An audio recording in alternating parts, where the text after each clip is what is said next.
April 6, 1917. The United States declares war on Germany. The American military counts its aircraft. 55 planes. Germany has over 2,500. But here is the number that should terrify you. 0. That is how many spark plugs America could manufacture for aircraft engines. 0. Every single spark plug in the country came from one source. Robert Bosch GmbH, located in Stuttgart, Germany, the enemy nation. Without spark plugs, engines are useless metal. Without engines, planes cannot fly. Without planes, America loses the war before it even begins. But in Toledo, Ohio, a French immigrant with a limp and a dream was about to do something that German engineers thought was impossible. His name was Albert Champion, a former bicycle racer whose career ended in a catastrophic crash. A man who could not even use his own name on his company. Within 18 months, he would produce 4.8 million spark plugs. His ceramic cores would survive temperatures exceeding 2,000 degrees Fahrenheit. And not a single American pilot would die from spark plug failure during the entire war. This is the story of how one man built an industry from nothing and changed the course of history. Washington, D.C. was in chaos. Procurement officers at the War Department had discovered something that made their blood run cold. They could order thousands of aircraft. They could train tens of thousands of pilots. They could build the largest air force the world had ever seen. But none of it mattered, because every aircraft engine needed spark plugs to function. Not just any spark plugs, high-performance spark plugs capable of surviving the brutal conditions inside aircraft engines. Compression ratios of 6:1, combustion temperatures exceeding 1,800 degrees Fahrenheit, vibrations that would shake apart ordinary components, and America could not make a single one. German engineer Gottlob Honnold had invented the first commercially viable high-voltage spark plug in 1902.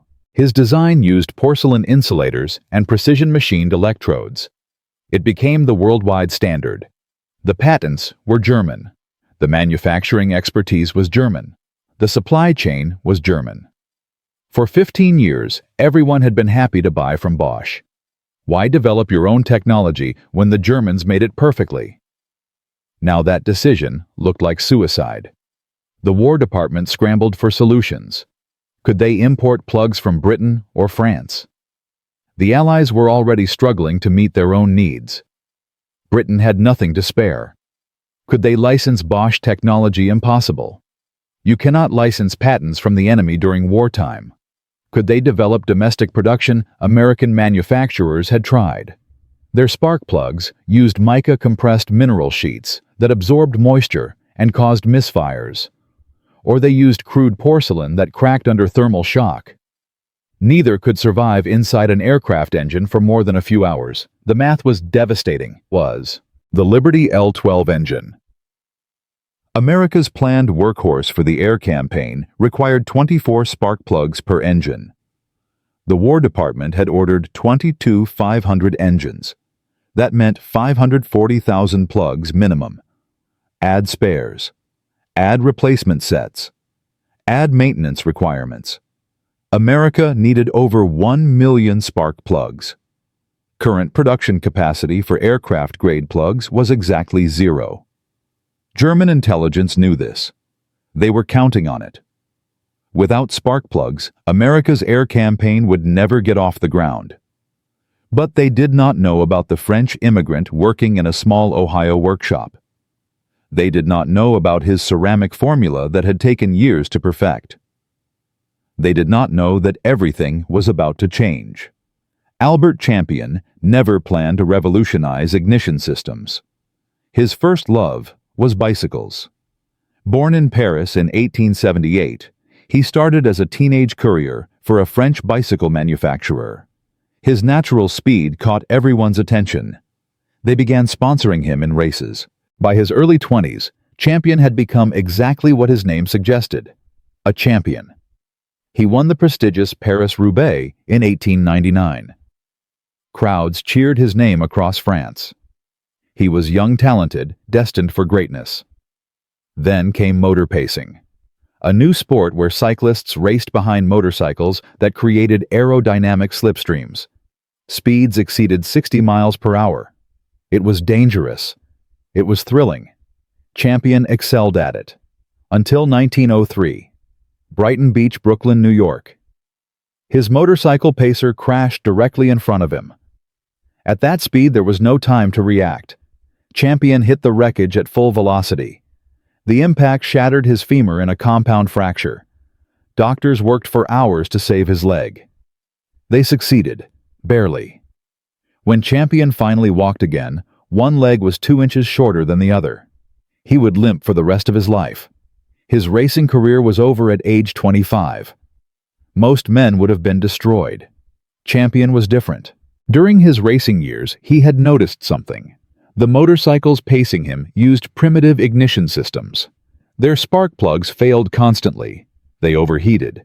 They needed replacement after every few races. If he could not race anymore, perhaps he could improve the machines that had ended his career. He returned to the United States in 1905 with backing from 2 businessmen, Frank and Robert Stranahan. Together, they established the Albert Champion Company in Boston. Initially, Champion imported French electrical parts. But by 1907, he was manufacturing something revolutionary. The first American made spark plugs using ceramic insulators. What made them different was the material. Champion had imported a special clay from France. He developed a kiln firing process that created ceramic insulators far superior to anything his competitors could produce. The ceramic had 3 critical properties. Heat resistance up to 200 degrees Fahrenheit without degradation. Thermal shock resistance that survived rapid heating and cooling cycles. And electrical insulation that prevented current leakage even when contaminated by combustion deposits.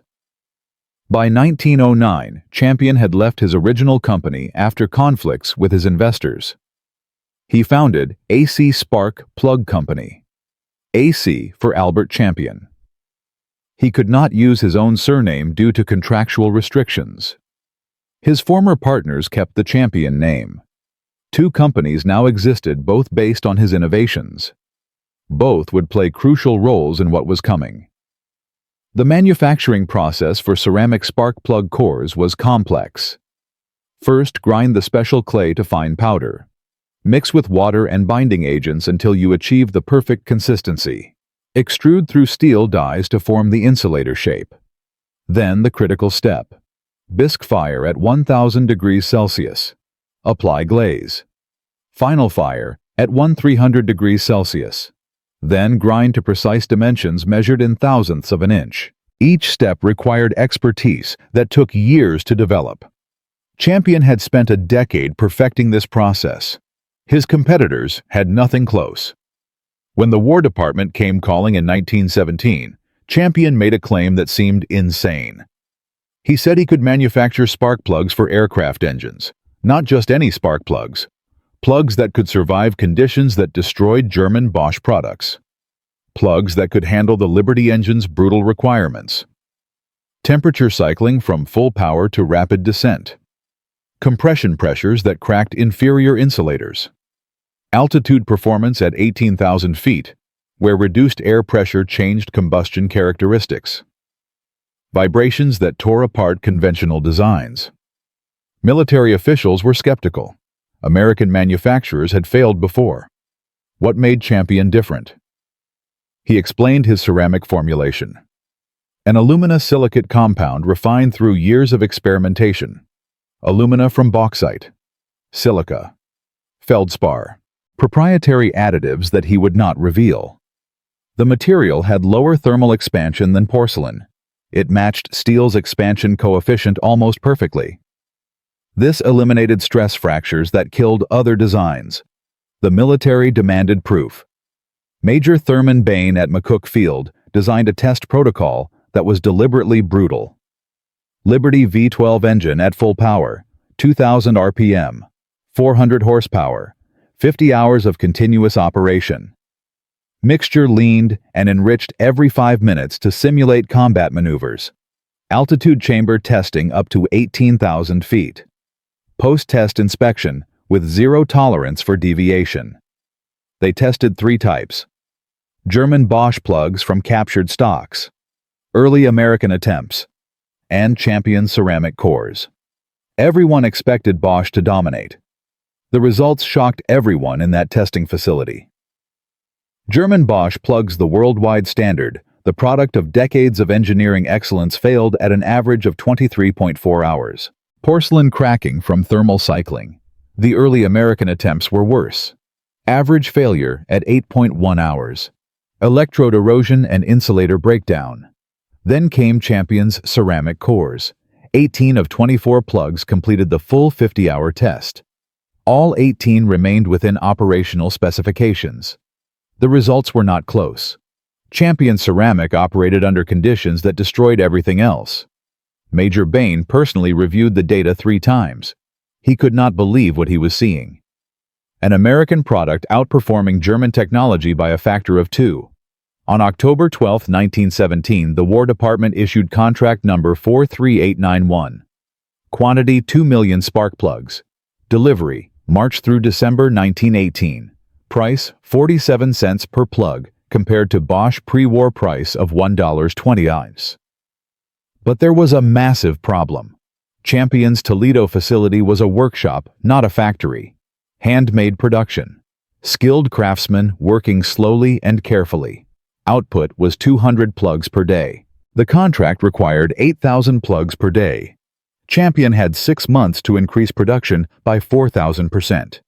Every expert said it was impossible. The War Department began looking for backup suppliers. They found none. America's entire air campaign now depended on one French immigrant with a limp and an impossible deadline. Champion did what everyone said could not be done. He hired 847 workers in 3 months. 67% were women because the male workforce had been conscripted. He imported 12 tunnel kilns from Ohio pottery suppliers. These massive structures operated continuously at 300 degrees Celsius. He secured Navy escorts for bauxite shipments from British Guyana because German U-boats patrolled the shipping lanes. He obtained War Production Board exemptions for copper and steel. The assembly line evolved through trial and error. Initial production took 3.5 minutes per plug. By March 1918, optimized workflows reduced this to 47 seconds.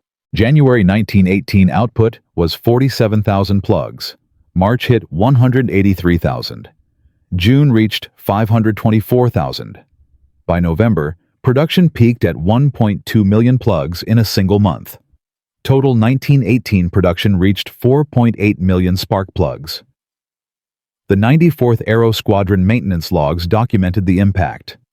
Before Champion plugs became standard, average spark plug changes per aircraft were 4.2 per month. Engine failures attributed to plug problems numbered 7 per squadron. After Champion plugs, changes dropped to 0.8 per month. Engine failures from plugs dropped to 0. American aircraft achieved 73% operational readiness, far exceeding the Allied average of 52%. 0 American combat losses were attributed to spark plug failure during World War I. But this was only the beginning. The Germans had captured American spark plugs from downed aircraft. Their engineers had analyzed Champion's design. A translated German aviation report from October 1918 acknowledged American superiority. It recommended immediate investigation for German production. But then came the devastating final sentence: manufacturing capability not available given current industrial capacity constraints. Germany was losing the war. Bosch factories had been RAF bombing targets. Materials were scarce. Even if they could reverse engineer Champion's formula, they lacked the ability to manufacture it.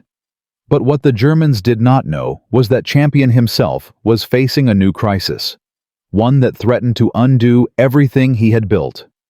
The war was ending. Peace was coming. And with peace came a question that terrified every war contractor. What happens to an industry built for combat when the fighting stops? In Part 2, we will see how Champion transformed his wartime success into peacetime dominance. how his spark plugs powered Charles Lindbergh across the Atlantic, and how the lessons learned in Toledo, Ohio would prove decisive 20 years later when an even greater war demanded even greater production. The spark that won World War I was about to ignite an industrial revolution. Albert Champion had done the impossible. A French immigrant with a shattered leg had built ceramic spark plugs that outperformed German engineering by a factor of 2. His Toledo workshop had transformed into a factory producing hundreds of thousands of plugs per month. The War Department had signed a contract for 2 million units. American pilots were flying with engines that never failed. But here is what no one tells you about wartime success. Winning the technical battle is only half the fight. The other half is surviving your own side. Because in late 1917, Champion faced an enemy more dangerous than any German engineer, the United States Army bureaucracy. And they were about to destroy everything he had built. Production had scaled from 200 plugs per day to over 8,000. Quality remained impeccable. Rejection rates had dropped from 23% to just 3.1%. By every metric, Champion was exceeding expectations.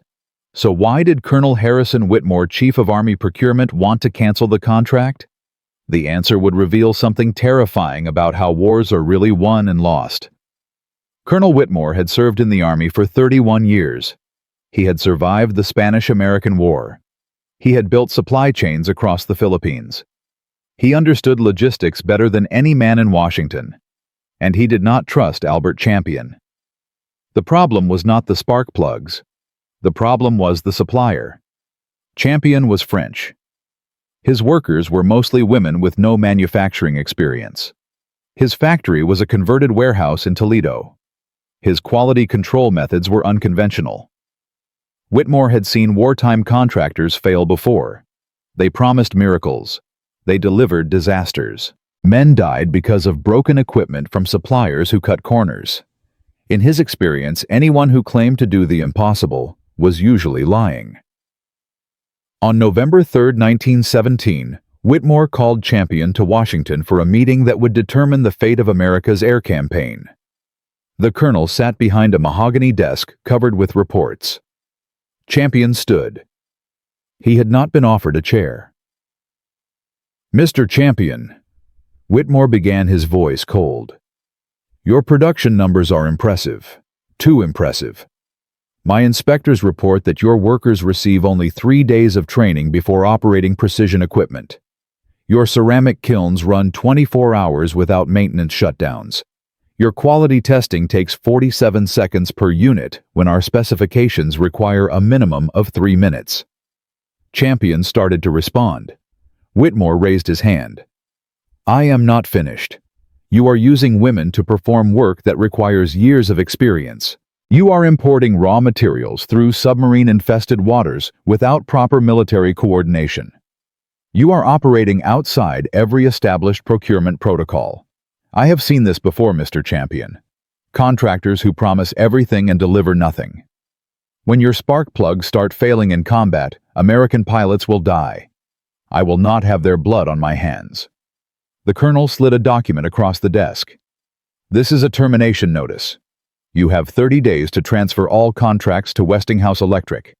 They have agreed to assume production using conventional methods." Champion looked at the document. 2 million spark plugs, 18 months of work, his entire company, gone with a signature. "Colonel," Champion said quietly, "may I show you something?" He reached into his coat and produced a small object, a spark plug, blackened, scarred, but intact. This plug flew 14 combat missions in a SPAD-13 with the Lafayette Escadrille. 53 hours of operation, 12 dogfights. The pilot, Lieutenant William Thaw, sent it to me personally. He said it saved his life at Verdun when his engine kept running after taking ground fire that should have destroyed it. Whitmore examined the plug. His expression did not change. "One plug proves nothing." "Then test them all," Champion replied. "Not in a laboratory, in combat. Give me 60 days. If a single American pilot dies because of spark plug failure, I will close my factory myself." The colonel was silent for a long moment. 60 days, he finally said. But I am sending my own inspectors. If they find anything that suggests you are cutting corners, the contract ends immediately. Champion nodded. He had bought himself time. But he knew Whitmore's inspectors would be looking for reasons to fail him. He needed someone on his side. Someone with enough authority to protect his operation. Someone who understood that unconventional methods were not the same as dangerous methods. He found that someone in the most unexpected place. Major Benjamin Foulois was a legend in American aviation. He had taught himself to fly using written instructions from the Wright brothers. He had piloted the first military aircraft in combat during the Mexican expedition of 1916. He understood airplanes better than any officer in the Army, and he hated bureaucracy. Foulois had watched Whitmore's procurement office strangle innovation for years. Suppliers with new ideas were rejected because they did not follow protocol. Equipment that could save lives was denied because paperwork was incomplete. The Army was fighting a modern war with 19th century thinking. When Foulois heard about Champion's situation, he intervened personally.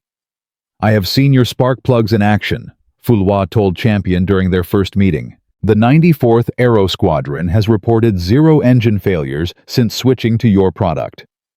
0. Do you understand what that means? Before your plugs, we lost more pilots to mechanical failure than to enemy fire. You are not just making spark plugs, you are saving lives. Champion explained his manufacturing process. The special ceramic formulation.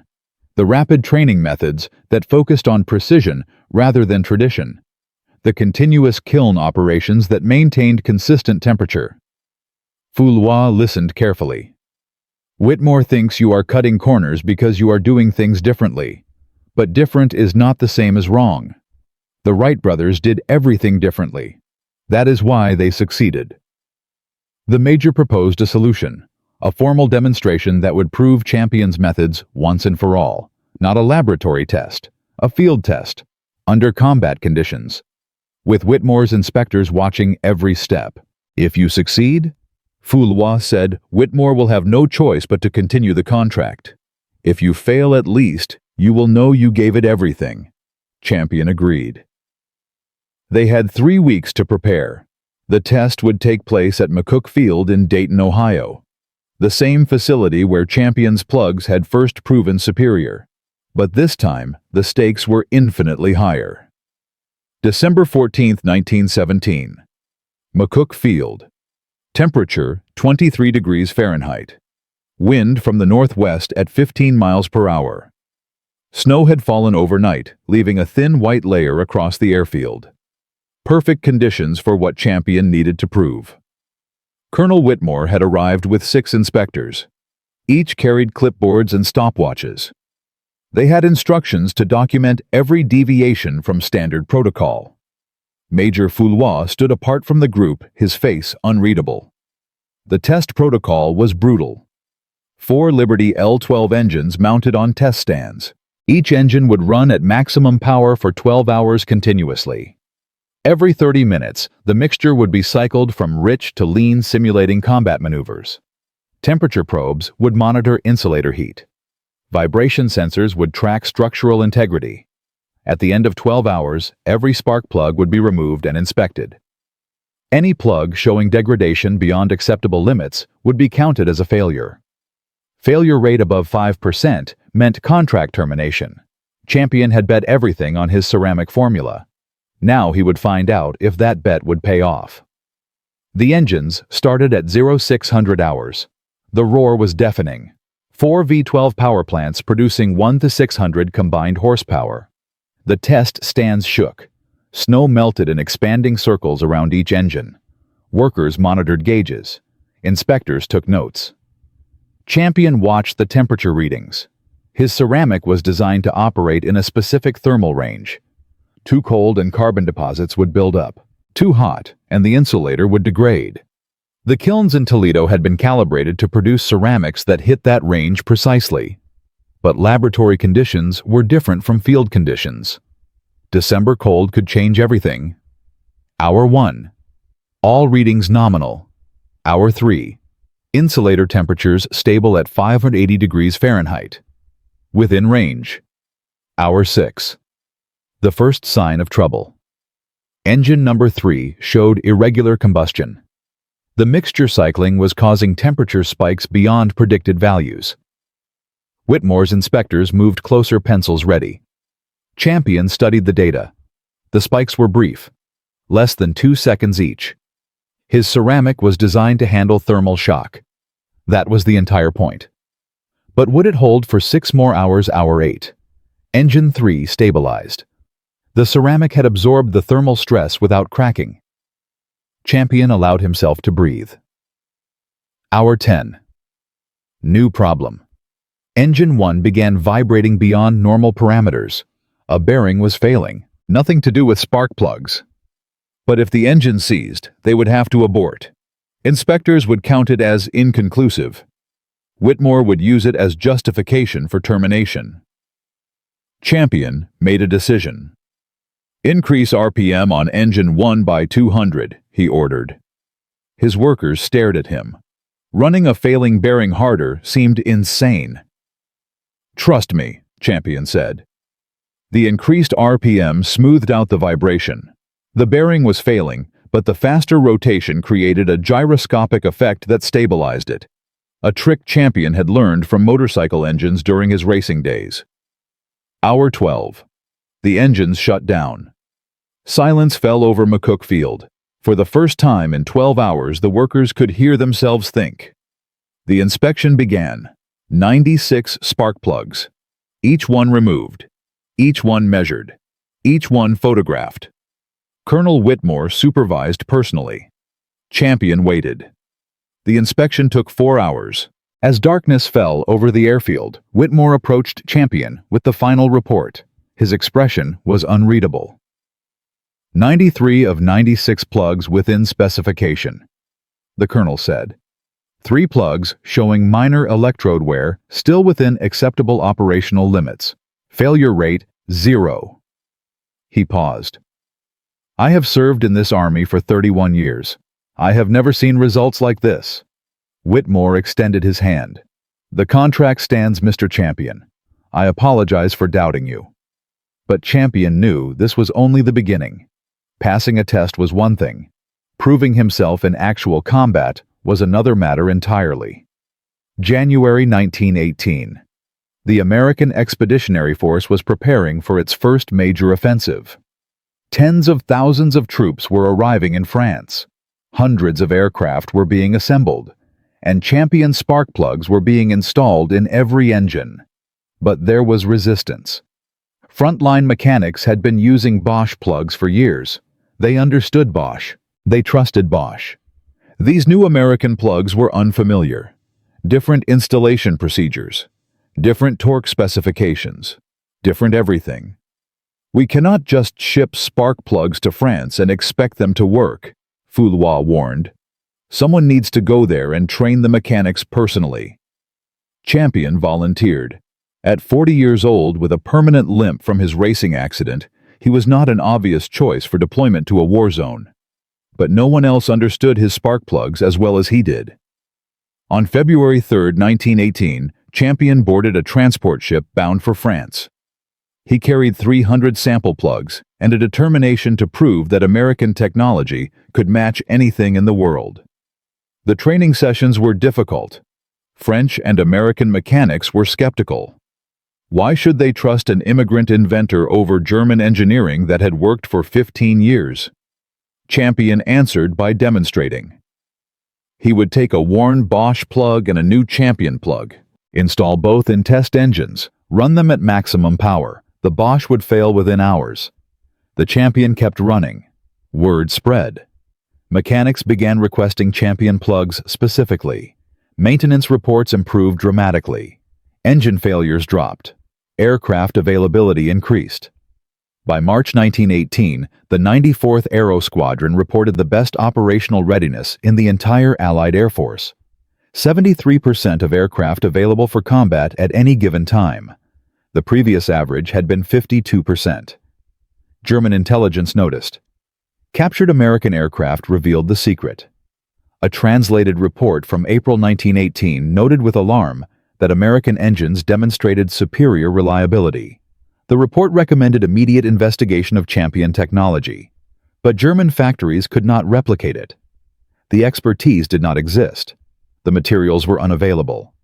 The industrial capacity had been destroyed by years of war. Albert Champion returned to Toledo in May 1918 as a hero. His spark plugs had proven themselves in combat. 0 pilot deaths from plug failure. Production continued to increase. By November, the factory was producing over 1 million plugs per month. The war ended 11 days later. Champion had won. His ceramic cores had outperformed German engineering. His unconventional methods had succeeded where traditional approaches failed.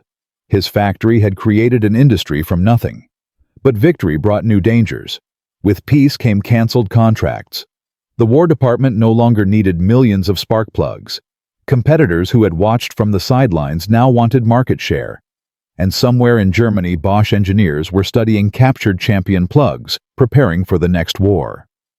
Because here is what Champion did not know. In the chaos of Germany's defeat, a young engineer named Wilhelm Maybach had acquired several Champion spark plugs from American aircraft. He was reverse engineering the ceramic formula, developing improvements, planning for revenge. And 20 years later, when Germany rose again, Maybach's work would power the engines of the Luftwaffe. The spark plug war was far from over. In Part 3, we will see how Champion transformed his wartime success into peacetime dominance, how his technology powered Charles Lindbergh across the Atlantic, and how the lessons learned in Toledo would face their ultimate test when an even greater war demanded production on a scale that made World War I look like a rehearsal. The battle for the skies had only just begun. A French bicycle racer with a shattered leg had built an industry from nothing. His ceramic spark plugs had outperformed German engineering. His unconventional methods had survived military bureaucracy. His technology had proven itself in combat with 0 pilot deaths from plug failure. By November 1918, Champion's Toledo factory was producing over 1 million spark plugs per month. The war ended. Germany surrendered. Albert Champion had won.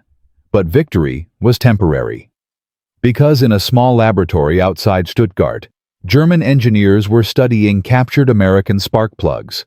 They were reverse engineering the ceramic formula. They were planning improvements. And 20 years later, their work would power the most devastating air force the world had ever seen. The Luftwaffe. When World War II began in 1939, Champion technology faced its ultimate test. Not against inferior German plugs. Against German plugs that had been specifically designed to destroy Champion's advantage. This was no longer an experiment. This was industrial warfare, on a scale that made 1918 look like a rehearsal. Wilhelm Maybach had spent 2 decades studying that captured spark plug. The ceramic composition, the electrode geometry, the thermal characteristics. By 1935, he had developed something new, the Bosch W240 series, a spark plug specifically engineered to match Champion performance in aircraft engines. German aviation had learned its lesson from 1918. They would not be caught unprepared again. The Messerschmitt Bf 109, the Focke-Wulf FW 190, the Junkers Ju 87 Stuka. Every aircraft rolling off German production lines used the new Bosch technology. Testing showed performance nearly identical to American plugs, in some conditions slightly better. The gap had closed. German intelligence monitored American spark plug production carefully. Reports from 1940 noted with satisfaction that Champion companies had not significantly advanced their technology since 1918. The same basic ceramic formula, the same manufacturing processes. The Americans were resting on their laurels. When France fell in June 1940, Luftwaffe pilots flew with confidence. Their engines were reliable. Their spark plugs were excellent. The technological advantage that had helped defeat Germany in 1918 no longer existed. British Spitfires used Champion-derived technology through licensing agreements. German Messerschmitts used Bosch W240s. The playing field was level. And on a level playing field, German tactical superiority was devastating. The Battle of Britain saw the Royal Air Force lose 547 aircraft in 4 months. Engine reliability was no longer a British advantage. German pilots reported equal or better performance from their power plants. Hermann Göring, commander of the Luftwaffe, declared in September 1940 that German aviation technology had surpassed the Allies. He was not entirely wrong. Back in Toledo, Ohio, engineers at Champion Spark Plug Company read the reports with growing alarm. Their 20-year-old technology was being matched. Their manufacturing edge was disappearing. German factories were producing spark plugs at rates approaching American capacity. Something had to change. But what the ceramic formula that Albert Champion had developed was already optimized. The electrodes were already efficient. The manufacturing process was already streamlined.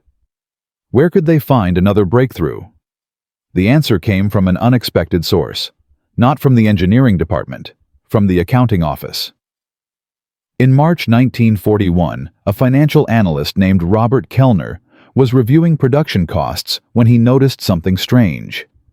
Rejection rates at the Toledo plant had been climbing steadily for 3 years, from 3.1% in 1938 to 4.7% in 1940 to 6.2% in early 1941, nearly double the wartime standard. Kellner brought the numbers to plant manager Thomas Whitfield. The investigation revealed a crisis. The original French clay that Champion had imported since 1907 was no longer available. German occupation of France had cut off the supply. American substitutes were being used instead. The substitutes were chemically similar, but not identical. Subtle differences in mineral composition were affecting ceramic performance. Kilns calibrated for French clay were producing inconsistent results with American materials. Some batches were perfect. Others were flawed. Quality control was catching most defects, but not all.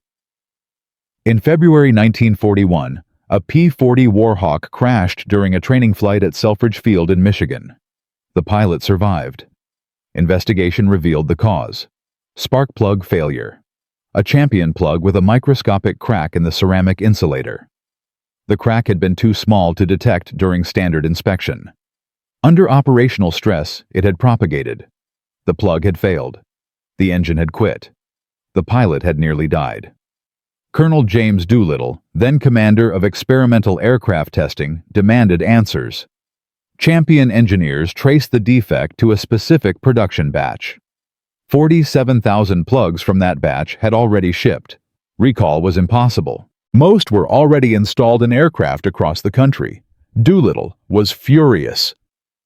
He threatened to cancel all Champion contracts and switch to British suppliers.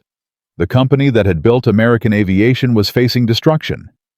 Not from German competition, from their own quality failures. But then something unexpected happened. A young ceramics engineer named Patricia Holloway proposed a radical solution. Holloway had joined Champion in 1939, one of the few women engineers in American manufacturing. She had studied ceramic chemistry at Ohio State University. Her thesis had focused on thermal properties of aluminosilicates, the same materials Champion used in spark plugs. Holloway understood the problem immediately. French clay contained trace amounts of specific minerals that American clay lacked. These minerals acted as flux agents during firing, promoting uniform crystal formation in the ceramic structure. Without them, the ceramic developed microscopic weaknesses. Her solution was revolutionary.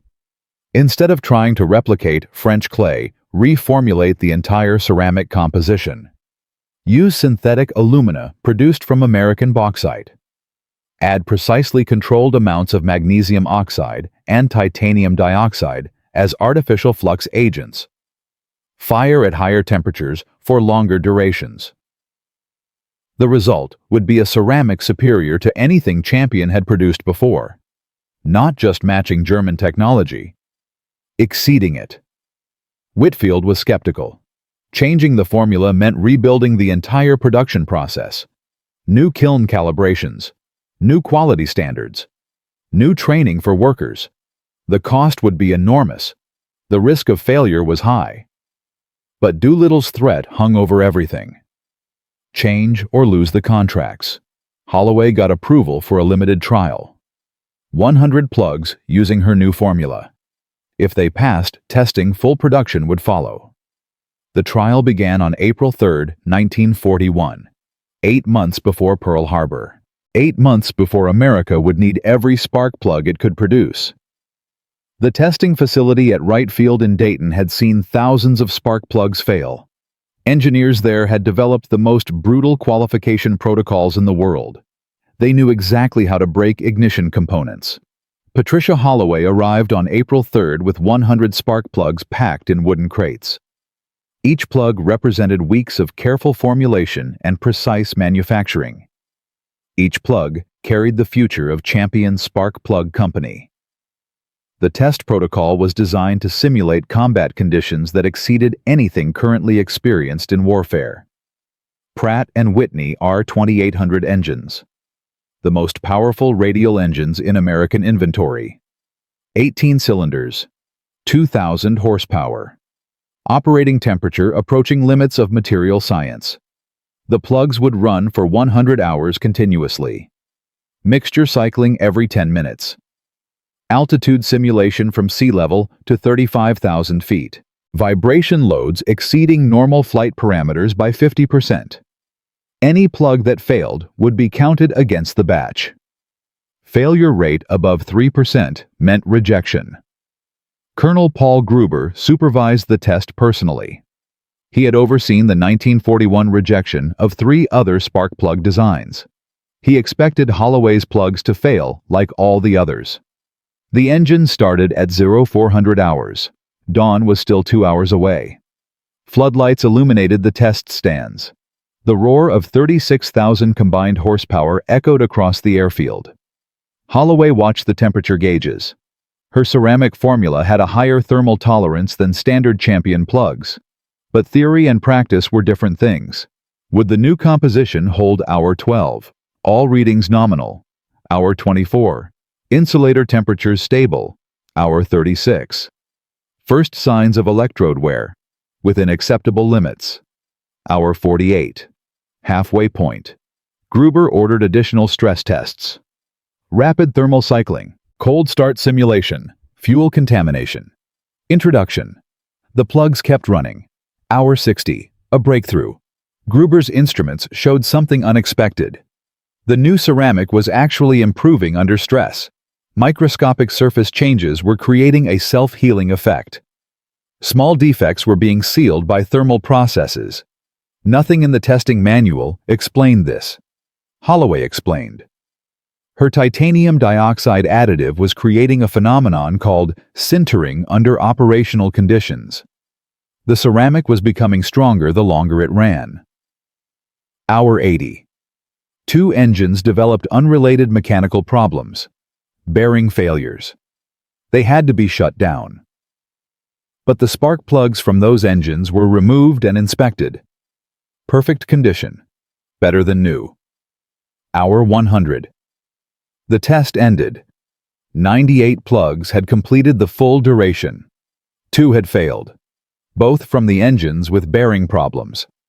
Contamination from mechanical failure had destroyed them. Adjusted failure rate, accounting for external factors. 0. Colonel Gruber reviewed the data 3 times. Then he made a phone call to Washington. "We have something here," he said. "Something that changes everything." Within 6 weeks, Champion Spark Plug Company had begun full production of Holloway's reformulated ceramic. The timing could not have been more critical. On December 7, 1941, Japan attacked Pearl Harbor. America was at war, and Champion was ready. The impact was immediate and massive. By January 1942, all new American aircraft were equipped with Holloway formula plugs. Performance data from combat units confirmed the laboratory results. Engine reliability increased by 23% compared to standard 1940 production. Spark plug-related failures dropped from 4.2 incidents per 1,000 flight hours to 0.7 incidents. Operational readiness rates climbed. Aircraft that had spent days in maintenance returned to service in hours. The numbers told the story. 8th Air Force B-17 bombers over Europe. Before Holloway Plug's average abort rate due to engine problems was 8.3% per mission. After implementation, abort rate dropped to 2.1%. That meant 6 additional bombers reaching their targets for every 100 launched. 6 additional bombers meant 60 additional crewmen completing their missions.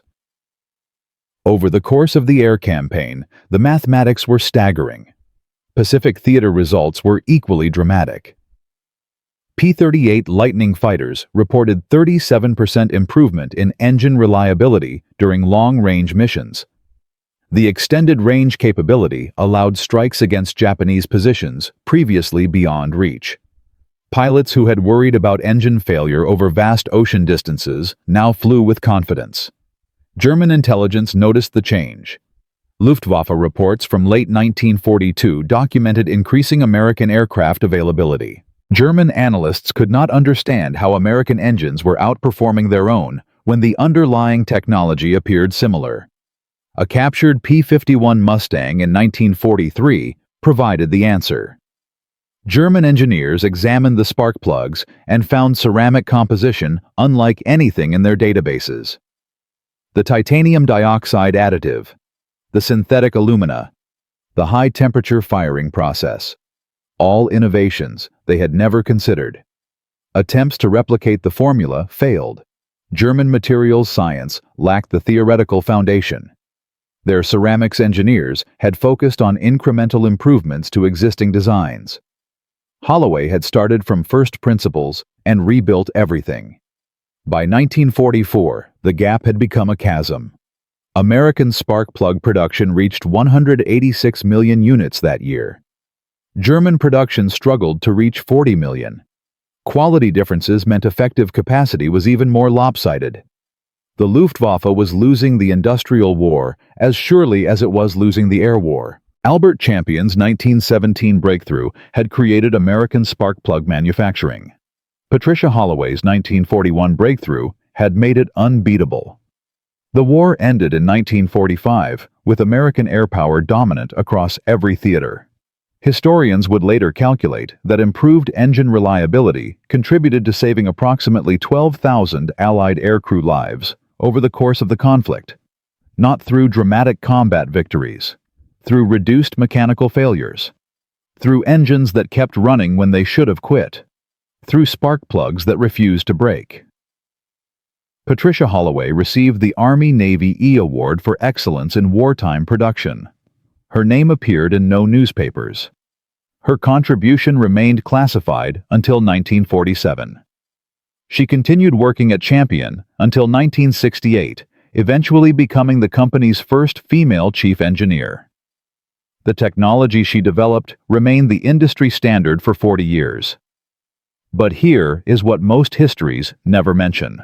Albert Champion himself never saw any of this. He never knew that his company would help win another world war. He never knew that a woman engineer would save his legacy from destruction. He never knew that his spark plugs would become the foundation of American aerospace manufacturing. Because Albert Champion died in 1927, 20 years before Holloway's breakthrough, 14 years before Pearl Harbor. His death was sudden, mysterious, and surrounded by circumstances that remain controversial to this day. In Part 4, we will finally tell the complete story of Albert Champion's final days, the woman he loved, the rival who hated him, the dinner in Paris that ended everything, and the legacy that outlived them all. Because the story of the spark plug that won 2 world wars has one final chapter. A chapter about love betrayal and a death that some say was not natural at all. The war is over, but the mystery is just beginning. A French bicycle racer whose career ended in a catastrophic crash. A man who could not use his own name on his company. A ceramic formula that took years to perfect. Albert Champion built an industry from nothing in 1917. His spark plugs helped win World War I. His technology evolved through Patricia Holloway's breakthrough in 1941. His legacy helped win World War II. 0 American pilots died from spark plug failure in the First War. 12,000 Allied aircrew were saved by improved engine reliability in the Second. From a Toledo workshop producing 200 plugs per day to factories manufacturing 186 million units per year. This is one of the greatest industrial achievements in American history. But there is one question we have not answered. What happened to the man who started it all? The answer involves love betrayal, a mysterious death in Paris, and a secret that remained hidden for nearly a century. Because Albert Champion's story does not end with triumph. It ends with a dinner that killed him, and some say it was not an accident at all. October 1927, Paris, France. Albert Champion had returned to the city of his birth for the first time in years. He was 49 years old, wealthy beyond imagination, famous across the automotive world. 5 months earlier, Charles Lindbergh had crossed the Atlantic Ocean using AC spark plugs. Lindbergh had publicly praised their reliability. Sales had exploded. Champion was at the absolute peak of his success. He traveled with his wife, Edna Crawford Champion, an American socialite he had married in 1922. But he was not faithful to her. Champion had been conducting an affair with a younger woman. Her name was believed to be associated with French high society. The details remain murky because Champion kept his private life carefully hidden. On the evening of October 26, 1927, Champion and Edna attended a formal dinner at the Hotel Crillon. Witnesses reported that Champion appeared healthy and energetic throughout the meal. He discussed business plans. He laughed with friends. He showed no signs of illness. Then, without warning, he collapsed. Doctors were summoned immediately. They could do nothing. Albert Champion was pronounced dead within minutes. The official cause was pulmonary embolism, a blood clot that had traveled to his lungs, sudden, unpredictable, fatal.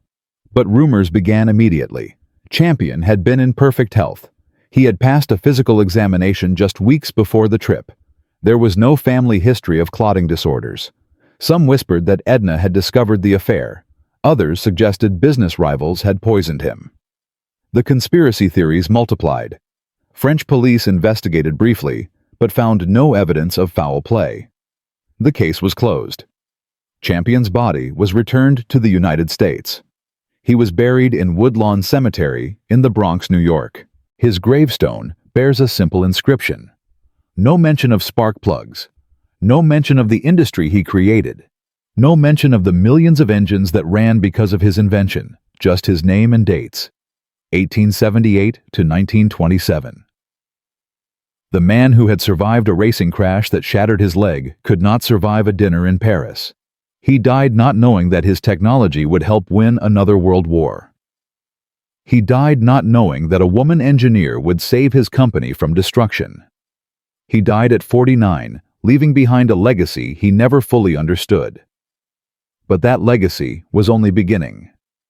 The two companies that bore Champion's innovations continued after his death. AC Spark Plug remained part of General Motors. Champion Spark Plug, his original company that he had been forced to leave, operated independently. Both claimed connection to the same inventor. Both used technology descended from his 1907 breakthrough. During World War II, both companies produced spark plugs for the Allied war effort. The combined output reached levels that would have seemed impossible in 1917. Champion Spark Plug Company alone manufactured over 100 million plugs between 1942 and 1945. AC Spark Plug produced nearly as many. Together with smaller manufacturers, American spark plug production exceeded 186 million units annually by 1944. Every Allied aircraft engine depended on this technology. Every tank, every jeep, every truck, every generator.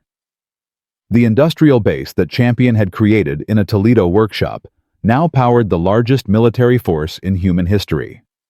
After the war, the technology continued evolving. The Korean War saw introduction of platinum electrode tips that extended plug life by 300%. Vietnam brought iridium alloys that could withstand temperatures exceeding 200 degrees Fahrenheit. The space program adapted Champion ceramic technology for rocket ignition systems. When Neil Armstrong landed on the moon in 1969, the descent engine of the lunar module used ignition components derived from Champion's original formula. The irony would not have been lost on the bicycle racer from Paris. A man who started his career traveling at 60 miles per hour on a bicycle track had created technology that helped humanity travel 238,000 miles to another world. Modern spark plugs bear little visual resemblance to Champion's 1907 designs. Materials have changed. Manufacturing has changed. Performance has improved by orders of magnitude. But the fundamental principle remains identical. A ceramic insulator that can withstand extreme temperatures while maintaining electrical isolation. A center electrode that delivers consistent spark under varying conditions. A design philosophy that prioritizes reliability over everything else. Every spark plug in every car, motorcycle, lawnmower, generator, and small engine on Earth uses technology descended directly from Albert Champion's innovations. Global production now exceeds 1.5 billion units annually. The market Champion created from nothing generates over $15 billion per year. Patricia Holloway's contributions continued shaping the industry long after World War II. Her titanium dioxide additive became standard in high-performance applications. Her synthetic alumina process replaced natural clay sources entirely by 1960. Her research papers, declassified in 1952, became foundational texts in ceramic engineering. She lived until 1994, watching her innovations spread across the world. Unlike Champion, Holloway saw her legacy flourish. She witnessed spark plug technology power the jet age, the space age, and the computer age. She received honorary degrees from 3 universities. She was inducted into the National Inventors Hall of Fame in 1989, but she always credited Champion for laying the foundation. In a 1987 interview, she said something profound. "I improved what Albert Champion invented, but without his original breakthrough, there would have been nothing to improve. Every engineer stands on someone else's shoulders. I stood on his." The story of Champion spark plugs teaches lessons that extend far beyond automotive engineering. Consider what happened. A French immigrant with no formal engineering training developed technology that German universities could not match. A company staffed by women with 3 days of training outproduced German factories with decades of experience. An American industry built from nothing in 18 months surpassed European manufacturing that had existed for 15 years. How? The answer lies in understanding what innovation really means. German engineering in 1917 was technically excellent. Bosch spark plugs were precisely manufactured using carefully researched materials. Every design decision was backed by scientific study. Every process was optimized according to established principles. And they lost. They lost because they were optimizing the wrong thing. Bosch engineers focused on perfecting porcelain insulators. They never questioned whether porcelain was the right material. Champion, working alone in a workshop, asked a different question. What if ceramic could work better? He had no reputation to protect, no institutional knowledge telling him what was impossible, no committee requiring approval before trying something new. He simply experimented until something worked. This pattern repeats throughout military history. The tank was rejected by British cavalry officers who could not imagine warfare without horses. Radar was initially dismissed by admirals who trusted their own eyes. Jet engines were ignored because propeller aircraft seemed sufficient. In each case, outsiders with crazy ideas defeated established experts with proven methods. The lesson is not that experts are always wrong. The lesson is that expertise can become a prison. When you know exactly how something should work, you stop imagining how it could work differently. Champion's lack of formal training was his greatest advantage. He was free to be wrong in ways that Bosch engineers were not. Most of his experiments failed, but the one that succeeded changed everything. This lesson applies beyond military technology. Every industry faces the same challenge. How do you encourage innovation while maintaining the discipline that makes organizations effective? How do you listen to outsiders without being overwhelmed by bad ideas? How do you know which crazy proposal deserves support? There is no formula, but history suggests that rigid hierarchies and dismissive attitudes toward unconventional thinking are dangerous. The United States Army almost rejected Champion spark plugs because Colonel Whitmore did not trust unconventional suppliers. If Major Foulois had not intervened, American aviation might have struggled through 1918 with inferior equipment. The system nearly destroyed the innovation that saved it. And now we come to the detail that almost no one knows, the story that remained hidden for decades, the connection that makes everything feel complete. In 2019, a historian named Margaret Chen was researching World War I aviation at the National Archives when she discovered a file that had been misfiled and forgotten. The file contained correspondence between Albert Champion and a young Army lieutenant named William Holloway. Lieutenant Holloway had served as a maintenance officer with the 94th Aero Squadron. He had written to Champion in September 1918, praising the spark plugs that kept his squadron's aircraft flying. Champion had written back, explaining his ceramic formula in unusual detail. The correspondence continued for 3 months until the armistice. Champion seemed to enjoy mentoring the young officer, sharing insights about manufacturing and materials science that he rarely discussed with anyone. Lieutenant Holloway was killed in a training accident in 1919. His personal effects were sent to his family in Cleveland, Ohio. Among those effects was the correspondence with Champion. His daughter, born in 1917, grew up reading her father's letters. She became fascinated with ceramics. She studied chemistry at Ohio State University. She wrote her thesis on thermal properties of aluminosilicates. In 1939, she joined Champion Spark Plug Company as one of its first female engineers. Her name was Patricia Holloway. The woman who saved Champion technology during World War II was the daughter of a pilot whose life had been saved by Champion technology during World War I. She had grown up reading letters from the man whose company she would one day rescue. She had dedicated her career to a field her father had learned about from Albert Champion himself. Champion never knew. He died in 1927, 2 years before Patricia Holloway entered college. He never knew that his correspondence with a young lieutenant would inspire a daughter who would become one of the greatest ceramic engineers in American history. He never knew that the mentorship he provided in 1918 would pay dividends that helped win another war 23 years later. The threads of history connect in ways we cannot predict. A letter written in the chaos of war. A daughter reading her dead father's papers. A career inspired by words from a man who had been dead for decades.